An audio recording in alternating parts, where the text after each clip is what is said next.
Welcome to the Rational Rebels, where we challenge ideas, not the side they come from. My name's Yashio, as you guys know.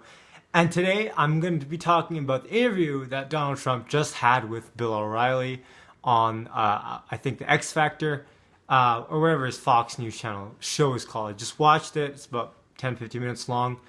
A couple of nuggets come out directly from that little interview that they just had. One, Trump is very mad. You can tell that he's looking for his revenge, and he's really looking towards doing something drastic, especially towards the Iranians for defying, his command. Okay, so this is not good. This is how wars start. Quote me now, okay? This is how wars start.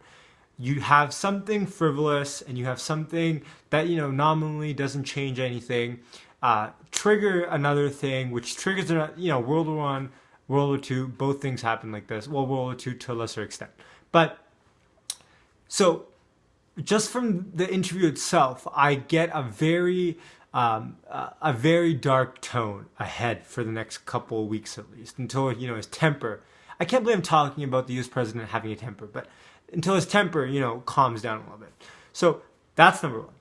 Number two, Trump is potentially a national security risk. And I'll tell you why.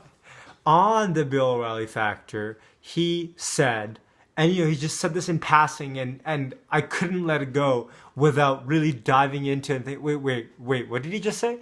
So he was talking about the Iran sanctions and how Iran is the greatest terrorist funding nation in the world, which is true.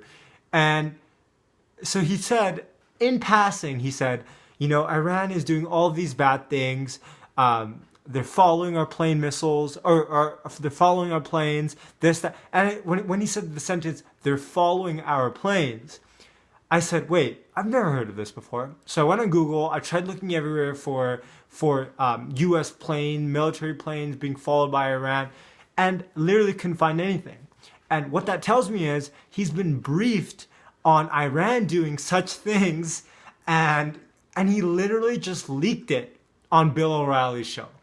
Okay, no, just from personal judgment, you have to realize the president knows so much stuff and is briefed on so much stuff that unless you had national security clearance and you were kind of accustomed to having a clearance and not saying things to everybody and really just practice about being secret, that a lot of these politicians do have by the time they become president, whether it's being senator or whatever else.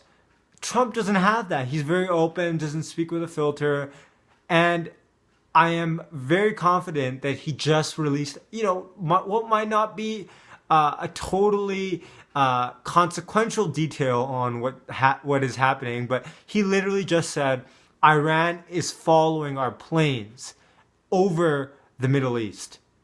So that probably means Yemen. Iran obviously has a great has a great presence in Iran and in Yemen, and Trump, by saying that, has just opened a canary of questions for me. I'm looking at you guys and I'm trying to figure out what is really happening in the Middle East. There's obviously, he knows way more than all of us do. And for any journalist out there that says, oh, Trump is making wrong decisions when it comes to foreign policy, you have to realize, unless you have security clearance, it's very hard for you to pass judgment on such things. That's why, in retrospect, we can say, the Iraq war was bad because most of the stuff's declassified and we know that there were no WMDs or whatever else. But this is the start, guys. If Trump is passing off of these national security risks and these secrets, we have to make sure, he tones it down. I know he's the wild card. I get that. I know he is the standard non-politician. 100% get that. I know that sentiment. I get it. Just make sure secrets are not getting out and details of what he knows. That's just on Bill O'Reilly what he says. So that's for the whole world. What if he's saying things to people with no security clearance in the White House, right? What if he's saying things to random politicians that don't have executive power, right? So must be careful on that front. That's a quick little recap on what happened there. He talked more about putting extra sanctions. And when Bill O'Reilly questioned him on, hey, so are you going to put in military action in Iran? He said, I like to be a wild card. I don't like to tell you if I'm going to do anything, which is totally fair, but which makes me really kind of wonder if he's going to start a war against Iran, which my philosophy and my thinking is going towards a certain route, which is I really think he's using this Iran conflict and hyping it up to backstab Russia. And the way I think he's going to do that is he's going to place on a platter for Russia these sanctions, the removal of these sanctions, saying, hey, Russia, we'd love for you to work with us against Iran, against ISIS, and maybe we'll get rid of these sanctions for you, And Russia really just wants those sanctions out, and they want a little bit more freedom in what they do, especially in Eastern Europe. So Trump's going to place that on a platter and use Iran as the placeholder to pivot on them. Because obviously Iran and Russia are allies. And I think Trump may be an evil genius in the sense that he's trying to separate the ally of Iran and Russia, because Iran by itself isn't going to do really anything to the States. Russia, perhaps. But Iran and Russia together definitely is a little bit more of a force to reckon with.